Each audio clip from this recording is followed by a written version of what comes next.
مدینہ میں ایک حمام تھا جس میں مردہ عورتوں کو نہلایا جاتا تھا اور ان کی تجزیہ و تکفین کی جاتی تھی۔ ایک مرتبہ اس میں ایک خاتون جس کا انتقال ہو چکا تھا نہلانے کے لیے لایا گیا۔ اس کو غسل دیا جا رہا تھا کہ ایک عورت نے اس مردہ خاتون کو برا بھلا کہتے ہوئے کہا، تو بدکار ہے، اور اس کی کمر سے نیچے ایک لتر مارا۔ لیکن اس برا بلا کہنے والی اور پھر مردہ عورت کو مارنے والی عورت کا ہاتھ جہاں اس نے مارا تھا چپک گیا۔ عورتوں نے بہت کوشش اور تدبیر کی لیکن ہاتھ الگ نہیں ہوا۔ بات پورے شہر میں پھیل گئی کیونکہ معاملہ ہی عجیب تھا۔ ایک زندہ عورت کا ہاتھ ایک مردہ عورت سے چپکا ہوا ہے، اب اس کو کس تدبیر سے الگ کیا جائے؟ مردہ کو دفن بھی کرنا ضروری ہے، اس کے لواحقین الگ پریشان ہوں گے۔ معاملہ شہر کے ولی اور حاکم تک پہنچ گیا۔ انہوں نے فقہ سے مشورہ کیا۔ بعض نے رائے دی کہ اس زندہ عورت کا ہاتھ کاٹ کر الگ کیا جائے۔ کچھ کی رائے یہ بنی کہ مردہ عورت کے جسم سے اس زندہ خاتون کا ہاتھ چپکا ہے، اتنے حصہ کو کاٹ لیا جائے۔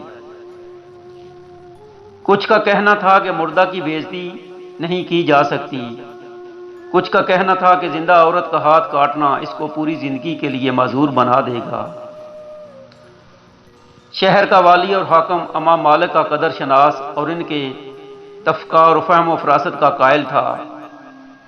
اس نے کہا کہ میں جب تک اس بارے میں امام مالک سے بات کر کے ان کی رائے نہ لوں میں کوئی فیصلہ نہیں دے سکتا۔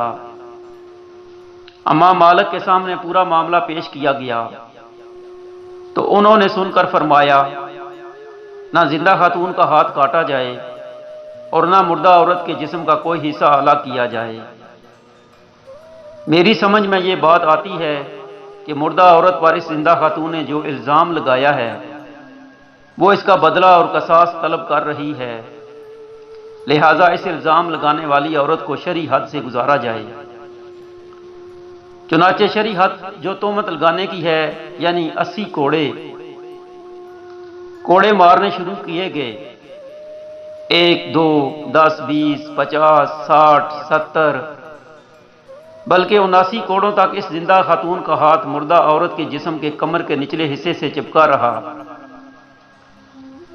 جو ہی آخری کوڑا مارا گیا اس کا ہاتھ مردہ عورت کے جسم سے الگ ہو گیا۔ یقیناً اس واقعہ میں دوسروں پر بے جا تہمتیں لگانے والوں کے لیے بڑی عبرت موجود ہے۔ اللہ سبحانہ تعالی ہم سب کو اس گناہ کے شر سے اپنی پناہ رحمت عطا فرمائیں۔